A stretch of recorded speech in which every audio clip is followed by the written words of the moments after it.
Hi, welcome to prep elevate. Students, आज हम लोग कैट 23 का क्वांट का क्वेश्चन सॉल्व करेंगे। वीडियो को मैंने पार्ट्स में डिवाइड कर दिया है जिससे कि वीडियो बहुत ज़्यादा लेंदी ना हो जाए। तो चलिए स्टार्ट करते हैं, देखिए कैसे क्वेश्चन है। तो फर्स्ट क्वेश्चन है, Brishti went on an 8 hour trip in a car. Before the trip, the car had traveled a total of x kilometer till then, where x is a whole number and is palindromic. Palindromic क्या होता है? That is x remains unchanged when its digits are reversed. मतलब किसी number को अगर वो palindromic है तो दोनों साइड से आप पढ़ेंगे सेम ही नंबर आपको मिलेगा. And at the end of the trip, the car had traveled a total of 26862 kilometer till then. This number again being palindromic. देखिए आप इसको इधर से पढ़िए चाहे इधर से आपको सेम नंबर मिलेगा. If Brishti never dropped at more than 110 km per hour, then the greatest possible average speed at which she drove during the trip in kilometer per hour. देखिए इस क्वेश्चन को पहला बार जब आप पढ़ेंगे तो आपको लगेगा शायद ये क्वेश्चन बहुत पेचीदा सा, बहुत अजीब सा है, लेकिन ऐसा है नहीं. क्वेश्चन टफ इसलिए लगता है बिकॉज यहाँ पे टाइम एंड डिस्टेंस और एक पैलिंड्रोमिक का कॉन्सेप्ट यूज हुआ, क्योंकि हम लोग जनरली बहुत कम हो सकता कि प्रैक्टिस किए. तो क्वेश्चन को पहले समझते हैं, बोला क्या गया. तो ट्रिप से पहले जो टोटल डिस्टेंस जो रीडिंग दिखा रहा कार का वो x किलोमीटर था, और ट्रिप के बाद 26862 किलोमीटर दिखा रहा. इसका मतलब जो डिस्टेंस ऑफ द ट्रिप होगा वो इन दोनों का डिफरेंस होना चाहिए. डिस्टेंस ऑफ द ट्रिप, अगर इसको हम लोग d ले लें तो d is equal to 26862 minus x होना चाहिए. ये कार का रीडिंग दिखा रहा आफ्टर द ट्रिप और ये कार का रीडिंग है बिफोर द ट्रिप, तो this minus this distance of the trip होना चाहिए. और आप लिख सकते हैं x is equal to 26862 minus D. अब एक चीज समझिए, ये हमारा क्या डिस्टेंस ऑफ द ट्रिप और ये क्या before the reading, sorry before the trip car का रीडिंग. तो और ये पैलिंड्रोमिक नंबर है, तो मतलब हम लोग करना सिर्फ इतना, इसमें से डिस्टेंस को सब्ट्रैक्ट करके देखना, जहां पे x का वैल्यू पैलिंड्रोमिक आ जाए वो आंसर है. बट डिस्टेंस हमें दिया हुआ नहीं, हमें क्या दिया क्वेश्चन में स्पीड पूछ रहा, मतलब ऑप्शंस में स्पीड दिया, तो डिस्टेंस आप इजीली निकाल सकते हो. डिस्टेंस इज इक्वल टू होता है स्पीड इनटू टाइम. टाइम यहाँ पे गिवन है, मतलब total distance of the trip या तो 90 इंटू 8, 100 इंटू 8, 80 इंटू 8 या फिर 110 इंटू 8 होना चाहिए. ट्रिप का ये तो स्पीड गिवन है और ये हमारा टाइम तो फिक्स 8 आवर, मतलब डिस्टेंस ऑफ द ट्रिप ये चार में से कोई एक है. तो कुछ नहीं करना, इसको पुट करके यहाँ पे देख लेते हैं डी को, जहां पे एक्स का वैल्यू पैलिंड्रोमिक आ जाए वही ऑप्शन आंसर होगा. हो सकता दो में आ जाए तो फिर हम लोग ऑप्शन को जो पुट करेंगे, यहाँ पे देखिए ग्रेटेस्ट पॉसिबल स्पीड पूछा गया, तो हम लोग क्या करेंगे ग्रेटेस्ट ऑप्शन से स्टार्ट करेंगे. यहाँ से फर्स्ट ऑप्शन हम लोग 110 पुट करेंगे, दूसरा 100, फिर 90, फिर 80. ठीक है, तो चेक करते हैं. अगर 110 पुट करते हैं डी का वैल्यू, सॉरी स्पीड का वैल्यू, तो यहाँ से डिस्टेंस क्या मिल रहा है 880. 880 अगर डी का वैल्यू रखते हैं तो एक्स क्या मिलेगा 26862 माइनस 880. सब्ट्रैक्ट करके देखते हैं क्या आता है 2 8 9 5 2. ये पैलिंड्रोमिक तो नहीं है, एक बार देख लेते हैं. 2 8 9 5, हाँ ये पैलिंड्रोमिक नंबर नहीं. देखिए इधर से और इधर से आप पढ़िए डिफरेंट नंबर मिल रहा है. सेकंड ऑप्शन पुट करते हैं 100 इंटू 8, 800. अगर यहाँ पे 800 पुट करें हम लोग तो 26862 माइनस 800 इज इक्वल टू 26062. देखिए हमें पैलिंड्रोमिक नंबर मिल गया. कौन सा नंबर पुट करने से 100 जब स्पीड पुट किया तो पैलिंड्रोमिक नंबर मिल गया. इसका मतलब answer is 100 kilometre per hour. ठीक है, नेक्स्ट क्वेश्चन देखते हैं. The salary of three friends, Sita, Geeta and Meeta, are initially in the ratio 5:6:7 respectively. In the first year, they get salary hikes of 20%, 25%, 20% respectively. In the second year, अच्छा यहाँ पे first year का second year का भी दिया. Second year Sita and Meeta get salary hikes of 40%, 25% respectively, and the salary of Geeta becomes equal to the mean salary of three friends. The salary hike of Geeta in the second year. देखिए question में जब भी कोई data नहीं देकर के सिर्फ percentage और फ्रैक्शन या रेशियो दिया तो हमेशा एक्स वाई जेड नहीं लेकर के एक जैसे अगर परसेंटेज दिया तो 100 का मल्टीपल लेना हमेशा इजी होता है। इनिशियली सैलरी का रेशियो गिवन था 5:6:7, सीता गीता नीता, और सैलरी का रेशियो 5:6:7।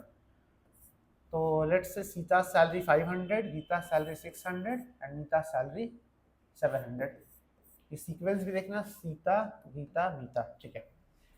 फिर देखिए सैलरी हाइक्स है 20, 25 एंड 20। तो 500 जब 20% बढ़ेगा, वर्बली आप बता सकते हो 100 इंक्रीज करके 600 बन जाएगा। 600 जब 25% बढ़ेगा तो 150 इंक्रीज करके 750 बनेगा। एंड 700 20% जब बढ़ता है तो 140 बढ़ के 840। तो ये सब क्वेश्चन वर्बली कैलकुलेशन करके करना ज़्यादा इजी लगता है। इसके बाद सेकंड हाइक्स जो है, ये ध्यान देना कि सीता और मीता के सैलरी में दिया, ठीक है। गीता के सैलरी का हाइक्स नहीं है गिवन, सीता और मीता के सैलरी का गिवन है। कितना कितना 40 एंड 20, तो इसका 40% 240, मतलब कितना हो गया 840 Sita salary after second hikes, और मीता सैलरी बिकम 25% ऑफ 840 इज 210, तो ये 1050। अब एक चीज देखिए, सेकंड हाइक्स के बाद सीता और मीता का सैलरी हम लोग निकाल चुके हैं, गीता का सैलरी नहीं पता, और तीनों का एवरेज दिया, average mean salary of Sita and Mita नहीं, 3 फ्रेंड्स, तीनों का एवरेज। तो गीता का सैलरी मान लिया एक्स वाई जेड कुछ ले लेते हैं एक्स, तो सेकंड हाइक के बाद गीता का सैलरी एक्स, तो तीनों का मीन क्या बनने वाला है 840 प्लस एक्स प्लस 1050, और मीन मतलब by 3 is equal to Geeta salary. यहाँ पे लिखा है कि मीन सैलरी ऑफ 3 फ्रेंड्स, तो उस तीनों का मीन निकाल लिया by 3 is equal to Geeta salary. इसको सॉल्व करते हैं, 3x minus x is equal to 1890, 2x is equal to 1890, x is equal to 1890 by 2 945। ये x का वैल्यू है। अभी देखते हैं x हमने किसको कंसीडर किया था और पूछा क्या क्वेश्चन में। x हमने कंसीडर किया था गीता सैलरी को आफ्टर सेकंड हाइक्स, और फर्स्ट हाइक के बाद क्या था 750। पूछा क्या the salary hike of Geeta in the second year में क्या हाइक मिला, तो मतलब 750 से 945 हो गया, तो कितना परसेंट का इंक्रीमेंट मिला। सिंपल है, 750 से अगर 945 हो गया, difference is 195 out of base 750 into 100।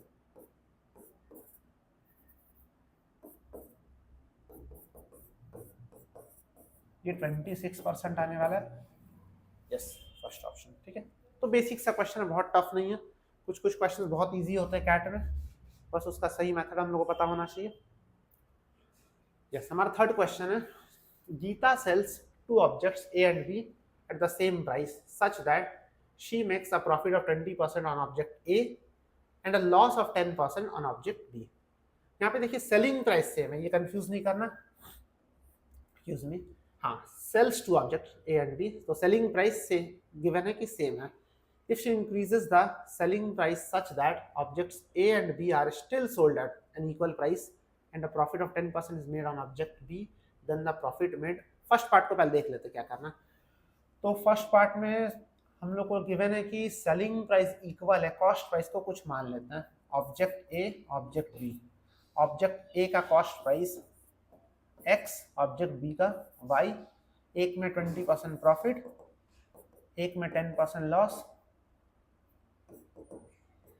और दोनों का सेलिंग प्राइस इक्वल। तो सेलिंग प्राइस के फॉर्म में इसको डालेंगे तो क्या हो जाएगा x into 120/100 is equal to y into 10% loss मतलब 90/100। ये कैंसिल हो गया, x by y is equal to 3:4, 9/12, yes 3:4। First part हमने सॉल्व कर लिया। 3:4 अगर रेशियो है तो इसके बाद देखिए कोई डेटा गिवन नहीं, हमेशा 100 का मल्टीपल लेना बहुत इजी हो जाता है अर्थमेटिक क्वेश्चन में। तो 3:4 है, तो ए का वैल्यू 300 और बी का वैल्यू ले लेते हैं 400, ठीक है। इसके बाद लिखा है कि obviously sold equal price of 10%। If she increases the selling price such that, दोनों का सेलिंग प्राइस को बढ़ा दिया, सेलिंग प्राइस को बढ़ाने के बाद भी सेम रखा गया और बी में 10% का प्रॉफिट हो रहा है। तो देखिए बी का कॉस्ट प्राइस क्या था 400, 10% का प्रॉफिट मतलब इसको 440 में बेचा जाएगा और बोला है कि दोनों का सेलिंग प्राइस अब भी सेम है, मतलब इसको भी 440 में बेचा जाएगा। 300 का आर्टिकल को 440 में बेचा गया, मतलब प्रॉफिट परसेंटेज क्या हो जाएगा, difference is 140 which is profit out of 300 into 100। इसको जब सॉल्व करेंगे 140/3 46.67, यहाँ अप्रॉक्स से तो 47 हो जाएगा। तो देखिए बहुत टफ क्वेश्चन है नहीं है, बेसिक क्वेश्चन है, थोड़ा कैलकुलेशन किसी किसी में वो भी शायद बहुत कम। देखते हैं हमारा नेक्स्ट क्वेश्चन। तो next question, Arvind travels from town A to town B and Surabhi from town B to town A, both starting at the same time along the same route A B, both starting at the same time. After meeting each other, Arvind takes 6 hours. अच्छा अरविंद और ब्रिस्ट sorry Surabhi, Arvind travel A to B, Surabhi travel B to A, same time. After meeting each other, Arvind takes 6 hours to reach town B. Surabhi takes 24 hours. अच्छा meeting point कहाँ पे होना चाहिए सोचिए, अरविंद को 6 घंटा लगा, सुरभि को 24 घंटा लगा, इसका मतलब मीटिंग पॉइंट मिडिल पॉइंट नहीं हो सकता, इस साइड कहीं होना चाहिए, बिकॉज अरविंद को मीट करने के बाद कम समय लगा, सुरभि को ज्यादा टाइम लगा, तो ये हमारा मीटिंग पॉइंट। और इसके बाद अरविंद को ये डिस्टेंस कवर करने में 6 घंटा लगा, सुरभि को ये डिस्टेंस कवर करने में 24 आवर्स लगा। पूछा क्या क्या, if Arvind travel at a speed of 54 km/h then the distance in kilometer between town A and town B is। अभी समझिए मीटिंग पॉइंट, लेट्स से वो लोग मीट किए हैं टी आवर्स के बाद, टी आवर्स के बाद अगर वो दोनों मीट किए हैं, इसका मतलब ये डिस्टेंस अरविंद ने टी आर में कवर किया और इस डिस्टेंस को सुरभि कवर की थी टी आवर्स में।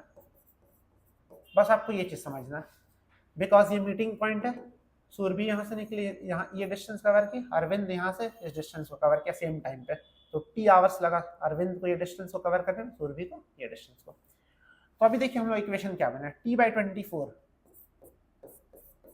इज इक्वल टू 6/t होना चाहिए।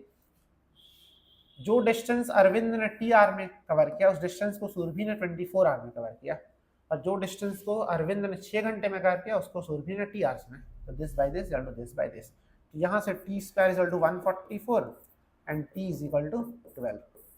तो मतलब मिलने से पहले वो लोग t घंटा यानी कि 12 आवर तक वो लोग चल चुके हैं। अभी पूछा क्या गया, distance, distance is equal to क्या होता है, स्पीड इनटू टाइम। स्पीड हमें किसका पता, ध्यान से देखिए, अरविंद का, तो टाइम भी हमें अरविंद का पता होना चाहिए। तो अरविंद का जो टाइमिंग है यहाँ पे 6 घंटा और यहाँ पे टी, और टी का वैल्यू हमने निकाला 12, तो 12 + 6 मतलब total time taken by Arvind is 18 hour. ये 6 घंटा और ये 12 घंटा, 18 आवर, और स्पीड क्या था 54, तो डिस्टेंस हो जाएगा 18 × 54, 18 × 4 = 72 और 972 किलोमीटर। ये हमारा आंसर होना चाहिए। ये क्वेश्चन भी बहुत ज्यादा टफ नहीं है। अच्छा ये टीटा क्वेश्चन है, जब मैं क्वेश्चन लेके आता हूँ आप पहले क्वेश्चन को पॉज करके एक बार खुद से सॉल्व करने की कोशिश कीजिए। देखिए नेक्स्ट क्वेश्चन है, Anil invest ₹24,000 for 6 years in certain scheme with 4% interest per annum compounded half yearly. अच्छा हाफ ईयरली जब होता है तो एक चीज आप याद रखना, आपको ये पता होना चाहिए, जब हाफ ईयरली कंपाउंडेड है तो उस समय क्या होता है, रेट को हम लोग हाफ कर देते हैं एंड टाइम को हम लोग डबल कर देते हैं। क्यों करते हैं ऐसा, बिकॉज अगर हाफ ईयरली होगा तो साल में 2 बार हाफ ईयरली आता है, इसलिए हम लोग 2 से इंटू करते हैं। और ऑब्वियस सा बात है, अगर आप लोग 2 से इंटू कर रहे जो रेट परसेंट होना चाहिए 2 बार आप सेम तो नहीं देंगे, हाफ हो जाएगा रेट। तो उसके बाद क्या दिया, 4% पर annum. Sunil invest in the same scheme for 5 years and then, अच्छा सुनील का यहाँ पे प्रिंसिपल अमाउंट गिवन नहीं है, अनिल का गिवन है, फॉर अनिल, प्रिंसिपल 22,000, सुनील के लिए एक्स ले लेते हैं, rate of interest 4% for both, same scheme है, नहीं भी लिखा और सेम स्कीम मतलब सेम रेट होगा। ये टाइमिंग गिवन है 6 इयर्स और यहाँ पे टाइम 5 इयर्स। इसके बाद लिख रहा है ये दोनों कंपाउंड इंटरेस्ट है, ठीक है, 5 years for and then invest entire amount received at the end of 5 years for 1 year at 10% simple interest। अच्छा, सुनील अपना पैसा को, जो भी पैसा उसको 4% के रेट से 5 साल के लिए कंपाउंड इंटरेस्ट में डालता और वहां से जो टोटल जो रिसीव करता, मतलब अमाउंट, इंटरेस्ट नहीं अमाउंट, वो पूरा पैसा को वापस से वो 10% पे डाल देता है 1 साल के लिए, और ये सिंपल इंटरेस्ट पे डालता है, सिंपल इंटरेस्ट। और दोनों का amount if the amount received by both at the end of 6 years are same, इसके बाद दोनों का अमाउंट सेम हो जाता है।